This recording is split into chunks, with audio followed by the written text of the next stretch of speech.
Hello, everyone. This is Triton Baduk. I just got back from Go Congress a couple days ago. Took a couple days to just relax after having a bit of a difficult time getting back home with some delayed flights and having to stay overnight in Texas, which ended up not being too bad, but just very tiring.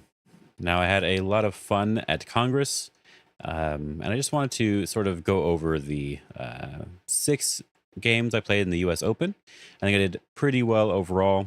I had to get used to playing on a real board, which I've never really done too much of before. With like one person in real life before this tournament, so I really had to get used to it.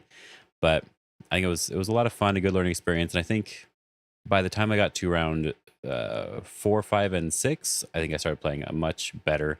Though I did make at least one mistake that I was a little bit annoyed with. But before we go into that, the last day at Congress during the banquet, I didn't win anything, but they were selling all their stuff, and I decided to pick up at least one Go book that I thought looked kind of interesting. Just want to show you real quick. It's just the Lee Cheng-ho novel, Plays and Shapes.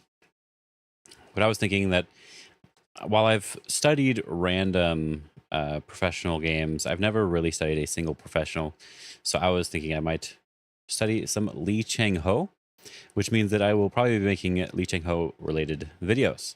I don't know if this will be a really good book, but I've always sort of been attracted to his style, or at least the idea behind how he plays. And so I decided to pick that up because I also have the Mini Chinese Opening, which is by Lee Cheng-ho, and I also have his 2 end game books. And I believe he like edited or just provided information for them. He didn't necessarily write them himself, but I've always sort of been interested. So I thought maybe I'll end up studying him. Let me know if you are interested in that for sure.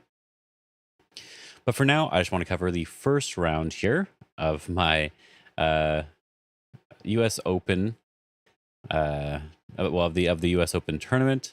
And I'm facing, it's a Shunichi Hyodo, a 5 Dan. This was sort of a weird game for me because I got there, I sat down in my spot because they tell you the table you're supposed to sit at, who your opponent is, and I was playing white in the very first round, and I was playing an older Japanese man, and then he started off by playing a 5-4 point. So that that made me think for a second because I was not prepared for that in my very first round. My very first in-person tournament, they're going to play 5-4 points. I was like, okay, we'll just have to see how this goes. Of course, this is recorded from my perspective.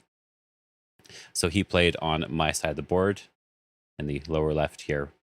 And then I decided to go with my normal opening, the opposing 3-4 points. But along with his 5-4 point, he decided to do another 5-4 point in the opposing corner, which I was also not really expecting. I figured with this, he would probably want to either do something over here, maybe do a double thing like this. This would be kind of interesting. Or do the alternating idea here. If he does something like this, probably what I was expecting the most, I was just going to do my normal opposing 3-4s, so he can't really build anything on the top. These stones are like showing their influence off to this side of the board, right? So if he's not really able to approach me here in a very strong way without me getting a lot of good territory, then it's difficult to use this properly. However, something you should know about the 5-4 points is that the very first move that you should play, unless you have some sort of trick in your mind, is actually just to enclose the corner.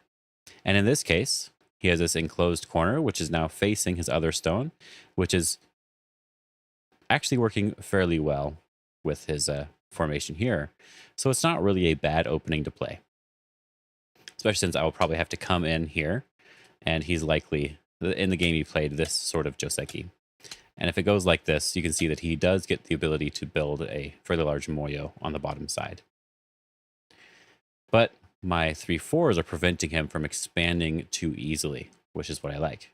Because if I really need to, after we get something like this, if he approaches high, even though I always prefer to do this one, he could decide to do some sort of avalanche here to build more. So if I really wanted to, I could play on the left side. So that would be one way that this game could have gone. But that's not really what I was prepared for. I was prepared for sort of like a normal game, at least for my very first one. But in this case, as I said, he did opposing. Well, no, he did a cross game, and so I decided, all right, we'll just do this. We'll have fun. I should have the slight advantage, at least in my mind. My main goal in playing as white, even playing as black most of the time, it's like if you break up the board into small pieces, um, the game becomes first of all a little bit easier to count, and the game's usually pretty close. But when white has Komi, we have 7.5 Komi because of the AGA rules, then I believe that like I feel more comfortable in a cross game as white, especially with my opponent going for influence right away. So he approaches me. I just do the normal attach and jump here, and he decides not to defend on the right side. Now, this is telling me that he wants to fight at least a little bit here, and wants to try to use his stone at the 5-4 point to try to do something big. Now, a long time ago, I used to be very nervous about this style of play. I wouldn't be sure how to manage it. But I think in this game it ended up being pretty good, even though I made some mistakes. I think I was able to manage this position fairly well. So he approached low, probably just to make it a little bit different. I do the diagonal here. Normally, I like the large knight, well, the knight's move, because it feels a little bit more flexible. But when he has when he's going for influence and thickness, I want to play a more thick move versus a more quick move. So he did not respond on the top. He did a weird corner enclosure. Now, you don't need to be afraid of any corner enclosure like this. Even if they take the entire corner, it's not that much bigger. So I would say you should really just ignore this sort of thing. It's likely they have some sort of plan for when you come in here. They might have a special move that makes it difficult for you to live. Maybe they have some sort of special attachment. They're the ones that have studied this the most, so you don't really need to worry about it. You can just ignore it completely. And here, it's still early opening, but I could press down the top to prevent him from getting a potential moyo, or I could still pincer. But there's one more corner that needs to be played, and I prefer always playing in the corner first. So I do the 3-3 in the bottom left. The bottom side doesn't really have any potential for growth because of this stone here at 0-3. It's difficult for me to get anything, and it's difficult for him to get anything. So if he does try to take this side, it's not like that. It's not really going to be very easy for him to build, especially with this Joseki here. It depends on what he wants to do, but this is one basic idea. But it's going to be difficult for him to build anything here. Even if he just goes here, let's just bump and jump here.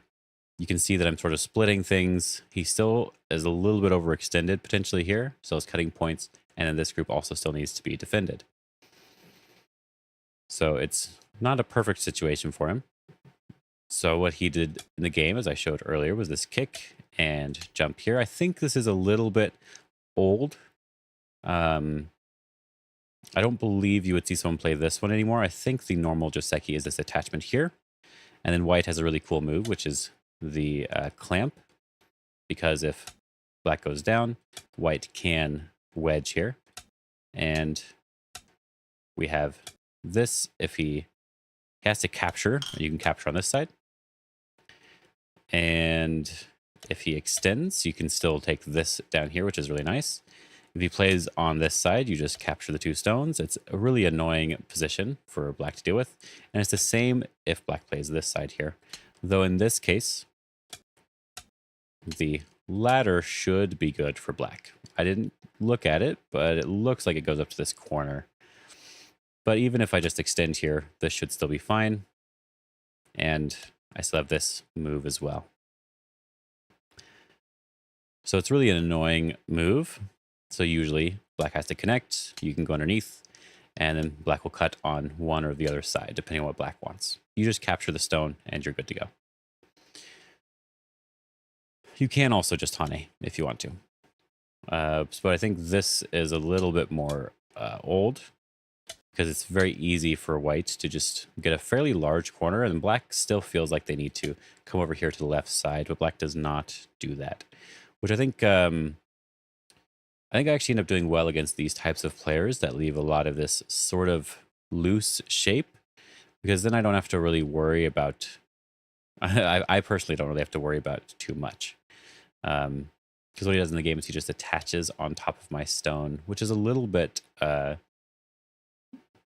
it makes sense for the top side, but it doesn't make sense for the left side.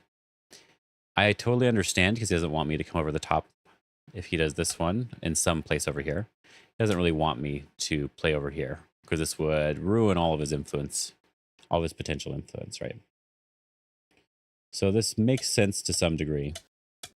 But then he ends up cutting here, which is a mistake. I could have played a little bit better, but there's nothing really that wrong with the way I played. So I Atari down, and I Hane here, because he didn't respond to my kick. This is not quite the best way. I should just capture the stone, or even connect on the outside. This is going to be fine. But I wanted to follow up on my own move, so I thought that was okay. And there's nothing really he can do to actually punish this, so it's not too big of a deal. He does this weird cut here, which I was not really sure what was, but I figured it out a little bit later. If I capture here, he ends up getting a little bit of a squeeze on this, but it wasn't a very good idea. So he just turns, I extend, and then here we see the little bit of a squeeze. Because if I block here, he can Atari, and he's able to sort of get a couple free moves, but you see how his shape is actually really, really bad in the center. If I push here at 14, I can Hane over the top, and this group is just, it's basically dead. It's extremely painful. So he has to respond, and he can't even really Hane, because I think I can just cut right away. And this group is still not alive. He sort of needs 2 moves still. So he jumps out. And this is where I make my first sort of mistake. He probably should have Atari'd first. So it's not too big of a deal. He does this, and since he doesn't Atari, I should push. But I just jump instead. I felt like this was a little bit more of a stable move. But obviously, I should take advantage of this L shape here. And this was one of the problems I was having, being my first-ish time on a real board for a tournament of more serious games.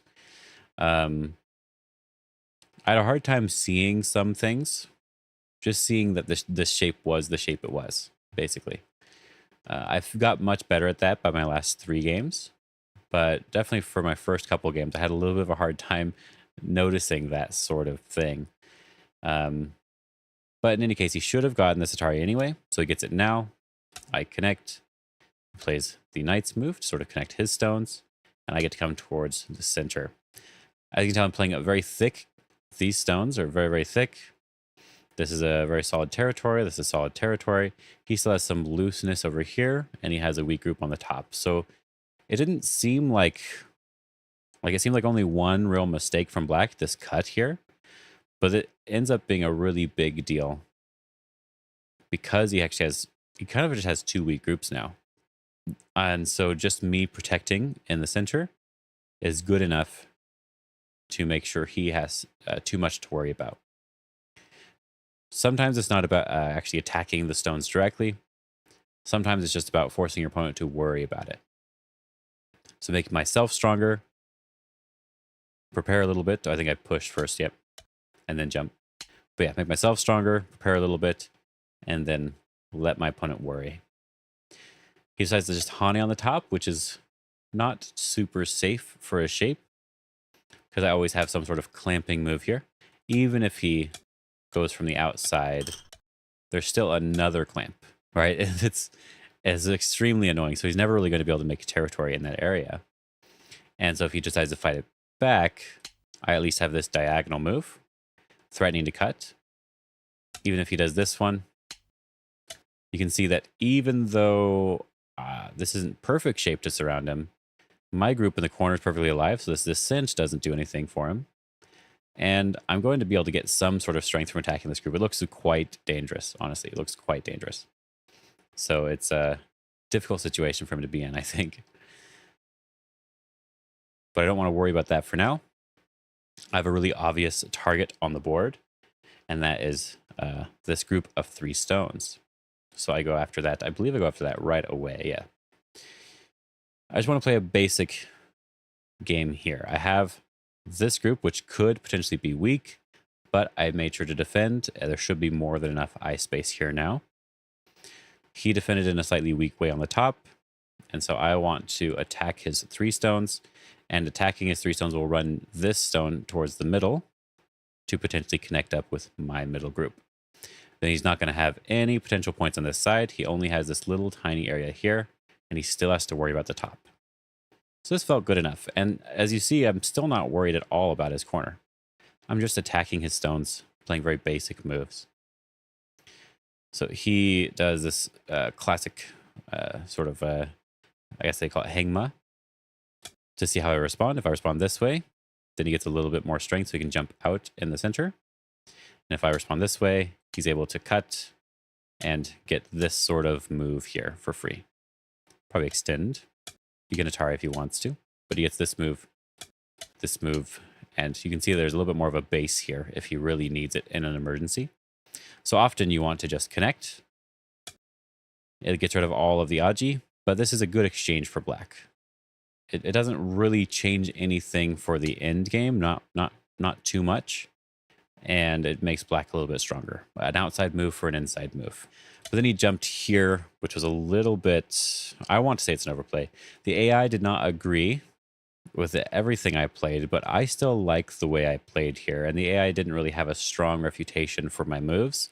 So it wasn't a mistake, but the AI thought there was just a better way to play. So we could just ignore AI for now, which is nice. I like it when I can just ignore it. So I push up. He hanes. Normally you would expect something like the jump here and get this sort of shape. It's going to be a little bit of a fight, but ideally you can handle something here and something on the other side after I cut.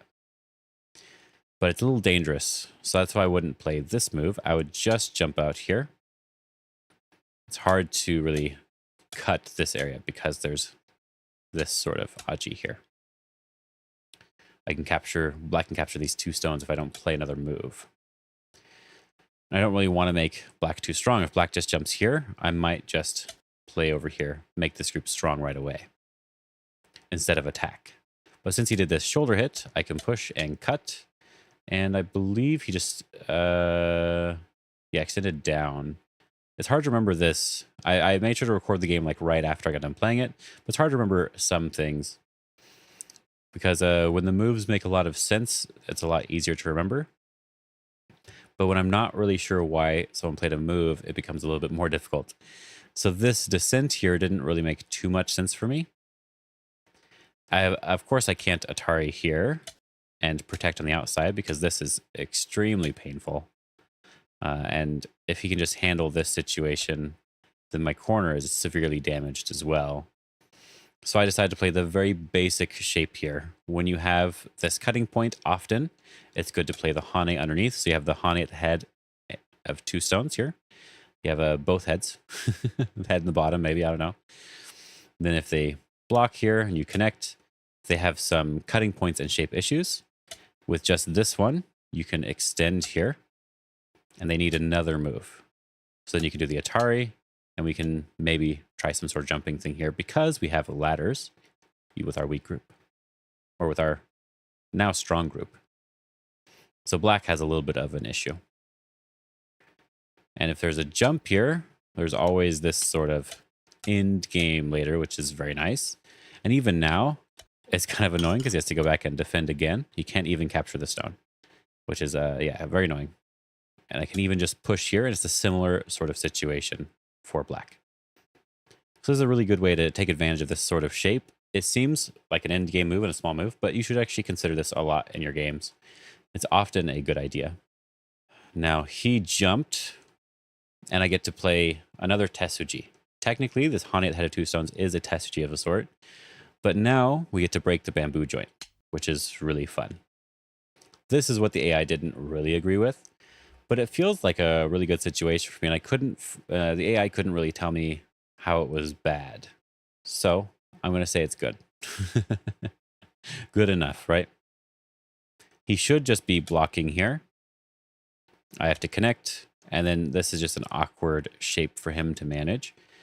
And the more he pushes me out this way, the more likely I am to attack this group on the right side and maybe even kill. Because now he has to protect, he has to protect. We can just jump here, and he just needs to make 2 eyes. Let's say he's done making 2 eyes. Then now there's still the cut over here. I can extend here, and he still has to just make this group alive, and now I can capture these 2 stones in the center. You can see now I'm sort of even getting some center potential with what used to be a weak group and what was just a cutting point.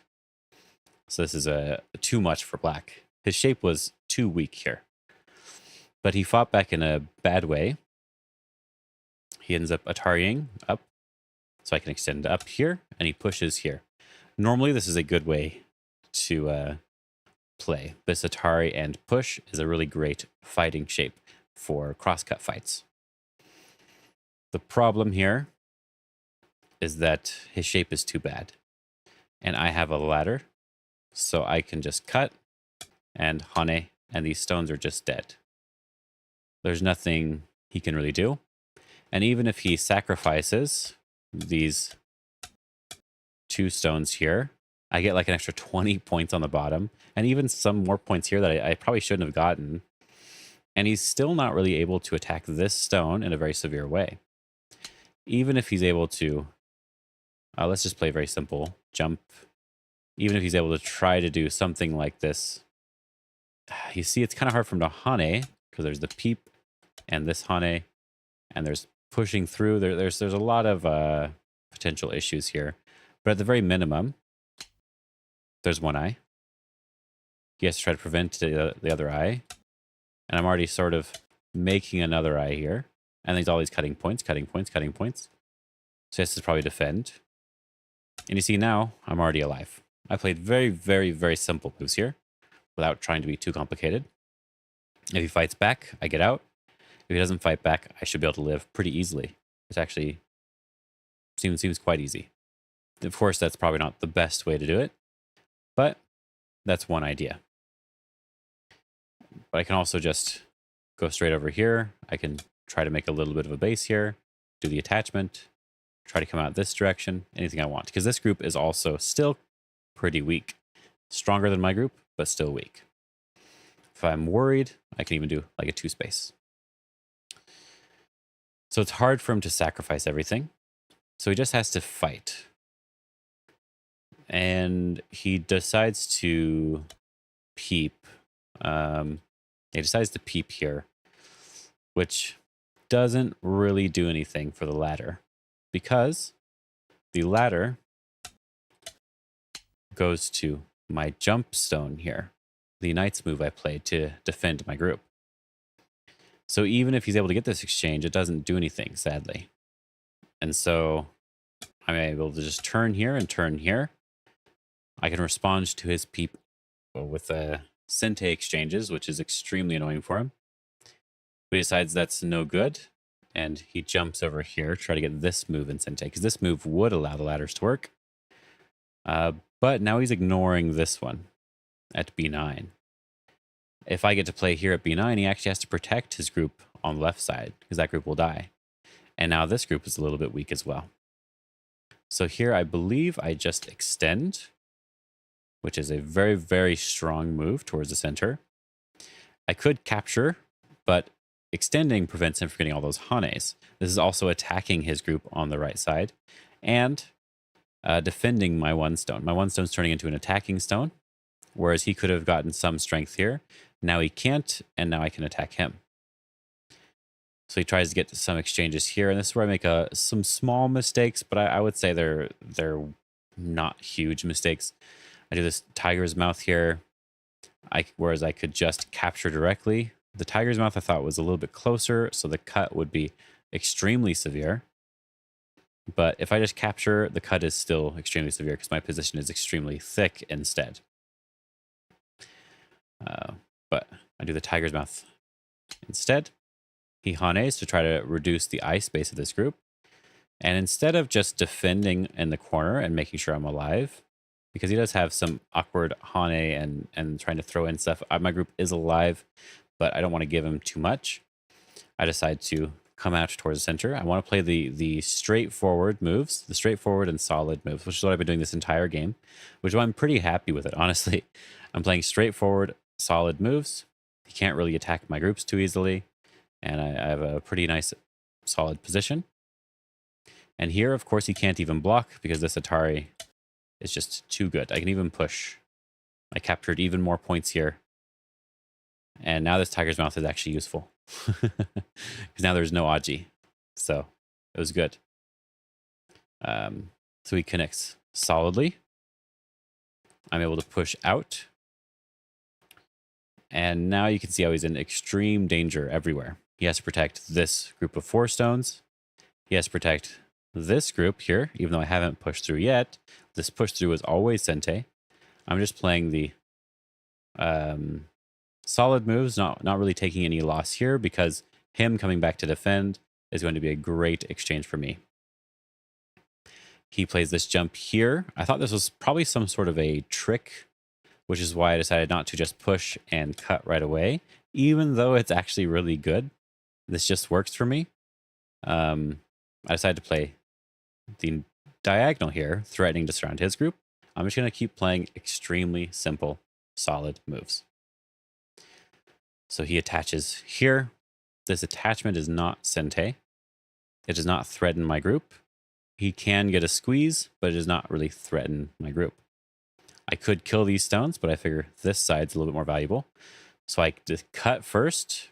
He has to live with the top left group, and he lives in a bad way. I can show you after. I believe he has to do the diagonal here. I think that's a little bit better for living. Or at least he owes another move a little bit later. But after trying to live here, I can now push through, cut.